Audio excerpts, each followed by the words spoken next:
I hope you all are doing great. So today we are going to study a very good topic or very small topic, that is ECG. बहुत ही छोटा सा topic है, इसको करेंगे हम. ठीक है. इलेक्ट्रोकार्डियोग्राफ. इलेक्ट्रोकार्डियोग्राफ होता क्या है? ठीक है, ईसीजी बोलते हैं हम इसको. सबने सुना होगा ये नाम, ईसीजी. ईसीजी की प्रोसेस को बोलते हैं इलेक्ट्रो, मशीन को बोलते हैं इलेक्ट्रोकार्डियोग्राफ. ठीक है. The graphical representation of electrical activity of a human heart is called electrocardiograph.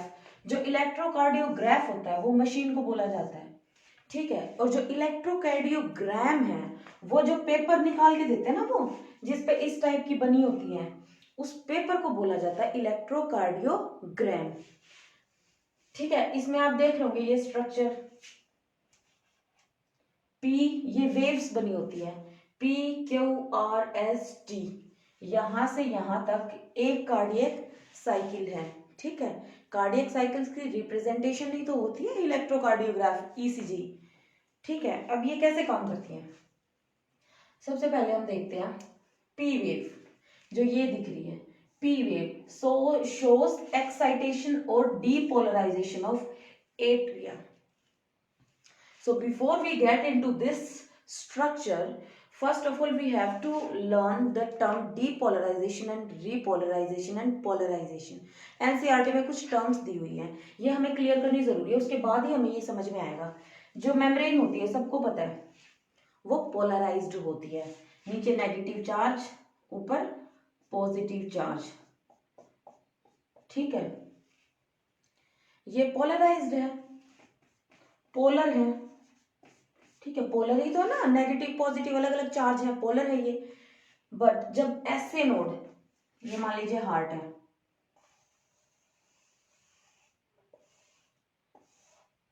ये एट्रिया है, ये एवी नोड है, ये ऐसे नोड है. ठीक है. एट्रियम में ही तो प्रेजेंट होती है ऐसे नोड, जो कि इलेक्ट्रिकल इंपल्स पैदा करती है. ठीक है. जब ये ऐसे नोड इलेक्ट्रिकल सिग्नल और एक्शन पोटेंशियल जनरेट करेगी, तब क्या होगा? जो मेम्ब्रेन है एट्रियम की, एट्रियाज की, जो ये दोनों एट्रियम है, इनकी जो मेम्ब्रेन है वो डीपोलराइजेशन होनी स्टार्ट हो जाएगी इनमें. डीपोलराइजेशन स्टार्ट हो जाएगी इनमें. डीपोलराइजेशन मतलब जो यहाँ पे आप सबको पता है चैनल्स होते हैं मेम्ब्रेन के अंदर, हमने मेम्ब्रेन में पढ़ा है चैनल्स होते हैं. जैसे ये वाला चैनल खुल जाएगा, इलेक्ट्रिकल जनरेशन के कारण ये वाला चैनल खुल जाएगा, कुछ पॉजिटिव चार्ज यहाँ आ जाएंगे और नेगेटिव चार्ज यहाँ आ जाएंगे. ठीक है. तो डिफरेंस आ गया ना, गड़बड़ हो गई. तो इसको हम बोलेंगे डीपोलराइजेशन. डीपोलराइजेशन हो गया यहाँ पे. डीपोलराइजेशन की वजह से एट्रियम कॉन्ट्रैक्ट होना स्टार्ट हो जाएंगे. ठीक है. इस डीपोलराइजेशन की वजह से एट्रियम कॉन्ट्रैक्ट होना स्टार्ट हो जाएंगे. यही होता है पी वेव के दौरान, डीपोलराइजेशन हो जाता है. अगर कॉन्ट्रैक्शन को सिंपल भाषा में या साइंस की भाषा में बोले तो डीपोलराइजेशन हो जाता है. इस तरह से चार्ज का लेन देन हो जाता है, जिसकी वजह से एट्रियम कॉन्ट्रैक्ट होना स्टार्ट हो जाते हैं ऐसे नोड के इलेक्ट्रिकल सिग्नल जनरेट करने के बाद. उसके बाद आता है क्यू आर एस कॉम्प्लेक्स. ये कॉम्प्लेक्स है. इसके बाद ये सिग्नल इन वेंट्रिकल्स में पहुंचता है, ये चार्ज इन वेंट्रिकल्स में पहुंचता है. ठीक है. जब फिर वेंट्रिकल्स डीपोलराइजेशन, वेंट्रिकल्स की वॉल डीपोलराइजेशन होना स्टार्ट हो जाता है, यानी कि कॉन्ट्रैक्ट होना स्टार्ट हो जाते हैं. QRS complex represents depolarization of ventricle. Ventricle की डीपोलराइजेशन शो करेगा, जिससे कि ये कॉन्ट्रैक्ट यानी कि सिस्टोलिक पोजीशन में आना स्टार्ट हो जाएंगे. टी वेव यानी कि ये represent the return of ventricle from excited to normal state. जो टी वेव है वो ये बताती है हमें कि वेंट्रिकल्स कॉन्ट्रैक्ट हो गए, अब ये रिलैक्स स्टेट में आ रहे हैं, यानी कि ऑरिकल और वेंट्रिकल्स रिलैक्स स्टेट में आ रहे हैं. तो इससे क्या होता है कि रीपोलराइजेशन हो जाता है.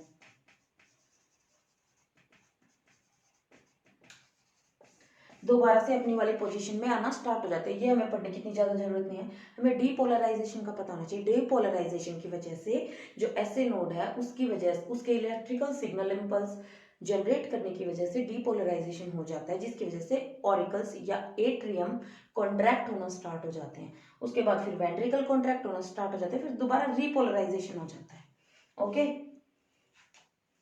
रीपोलराइजेशन हो जाता है। By counting the QRS complex number of beat can be obtained. जो क्यूआरएस कॉम्प्लेक्स है इसको काउंट करके, जब आपको पता है ना इतनी लंबी सी स्लिप आती है, जब कोई भी ईसीजी कराता है, अगर आपकी किसी ने देखी हो, आपको किसी ने मतलब इतनी लंबी स्लिप आती है, अगर किसी की ईसीजी रिपोर्ट अगर आपने देखी हो तो आपने देखा होगा इतनी लंबी स्लिप आती है और उसमें इस तरह के स्ट्रक्चर्स आते हैं, ठीक है। तो वो क्यूआरएस को काउंट करके हम बता सकते हैं एक पर्टिकुलर टाइम के अंदर हार्ट कितनी बार बीट कर रहा है। यहाँ पे एक साइकिल होती है, ऐसे ऐसे ही चलती ही रहेगी, इसको बोलते हैं ईसीजी, ठीक है। By counting the QRS complex number of heart beat can be obtained, कितनी बार हार्ट बीट कर रहा है ये हम ऑब्टेन कर सकते हैं। फंक्शनिंग ऑफ ईसीजी का यूज किस लिए किया जाता है? Functioning of valves. आपको पता है यहाँ पे ट्राइकस्पिड होती है, यहाँ पे बाइकस्पिड होती है, दो सेमी लूनार वॉल्व भी होती हैं, है ना। तो वो वाल्व्स अच्छे से काम कर रही हैं या नहीं कर रही हैं, इस चीज का पता लगाने के लिए इसका यूज होता है। हार्ट एंड चैम्बर्स, हार्ट, पूरा हार्ट और इसके चैम्बर्स अच्छे से काम कर रहे हैं या नहीं कर रहे हैं, इसका पता लगाने के लिए ईसीजी किया जाता है। एंड एनी डैमेज और इंजरी, कोई भी डैमेज या इंजरी होगी हार्ट में, वो ईसीजी रिपोर्ट में हमें यूं का यूं दिख जाएगा। यानी कि जो ये फिक्स्ड पैटर्न है कार्डियक साइकिल का, वो फ्लक्चुएट करेगा, तो जिसकी वजह से हमें कोई भी प्रॉब्लम होगी तो वो हमें पता चल जाएगी। सो ये एक बहुत ही छोटा सा टॉपिक था, topic of chapter body fluids and circulation, उसका लास्ट टॉपिक है, उसके बाद वो चैप्टर खत्म हो जाएगा। तो ह्यूमन फिजियोलॉजी का हम एक और चैप्टर कर लेंगे, दैट इज हार्ट और body fluids and circulation. So regulation of heart, हमने स्ट्रक्चर पढ़ लिया था हार्ट का, हमने वर्किंग पढ़ ली थी हार्ट की। अब हमें ये पता होना चाहिए, ये छोटे छोटे से टॉपिक्स हैं, रेगुलेशन कैसे होता है, ठीक है, हार्ट का। So regulation of heart, two type से रेगुलेशन होता है। First one is neural regulation, second one is hormonal regulation. जो न्यूरल रेगुलेशन होता है उसके ब्रेन के जो सिस्टम्स होते हैं हमारे ऑटोनॉमस नर्वस सिस्टम, उसमें जो मेडुला ओब्लोंगेटा जो पार्ट होता है वो होता है कार्डियक सेंटर। कार्डियक सेंटर यानी कि पर्टिकुलर हार्ट की बीटिंग को कंट्रोल करने के लिए एक पर्टिकुलर पार्ट होता है ब्रेन के अंदर, that is medulla oblongata is a cardiac centre. इसको कार्डियक सेंटर भी बोला जाता है। कई बार ये क्वेश्चन आ जाता है कि what is the cardiac centre of heart और इन द ब्रेन, तो मेडुला ऑब्लोंगेटा होता है। तो ये दो टाइप से, cardio inhibitor and cardio accelerator impulse generate करता है। कार्डियो इनहिबिटर, कार्डियो मतलब हार्ट से रिलेटेड, कार्डियो इनहिबिटर मीन्स मतलब जो हार्ट बीट है उसको स्लो डाउन कर देगा यानी कि डिक्रीज कर देगा।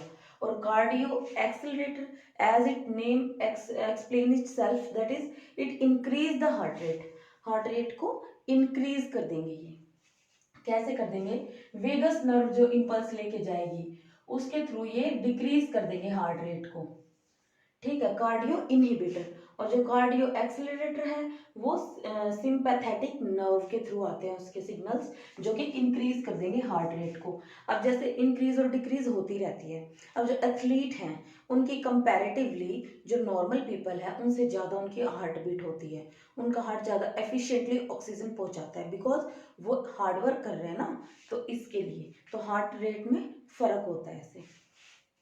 हार्मोनल रेगुलेशन, हार्मोनल रेगुलेशन में आ जाता है एड्रिनल ग्लैंड। एड्रिनल ग्लैंड के hormone that is adrenaline regulate करते हैं हार्ट बीट को, ठीक है। ये छोटा सा टॉपिक था कि हार्ट बीट को कैसे रेगुलेट किया जाता है। आपको medulla oblongata, cardiac centre, cardio inhibitor, cardio accelerator, accelerator increase करेंगे, इनहिबिटर डिक्रीज करेंगे। एड्रिनल ग्लैंड एड्रिनलिन सिक्रेट करेगी कि हार्ट बीट को कंट्रोल करने के लिए। Now we comes to disorder of our heart. जो सर्कुलेटरी सिस्टम है उसमें डिसऑर्डर्स क्या क्या होते हैं? First one is high blood pressure and very common in these day, hypertension is a common disease. Hypertension बोला जाता है इसको। जनरली जो हमारा ब्लड प्रेशर है, यानी कि जब ब्लड हमारी वेन्स और वेसल्स में से, आर्टरी में से फ्लो करता है तो कुछ ब्लड प्रेशर उन पाइप्स के अंदर भी एक्सर्ट करता है, उस प्रेशर को हम बोलते हैं ब्लड प्रेशर। ठीक है, तो वो 120/80 mg होता है, mmHg होता है। mmHg इसकी यूनिट है। बट 140/90 mmHg से अबोव अगर हो जाता है तो उसको हम बोलते हैं हाइपरटेंशन। हाइपरटेंशन में क्या होता है कि जो हमारे वाइटल ऑर्गन्स हैं वो बहुत ज़्यादा अफेक्ट हो जाते हैं इससे। किडनी है, ब्रेन हेमरेज है, वो सब कुछ हाइपरटेंशन के कारण होता है।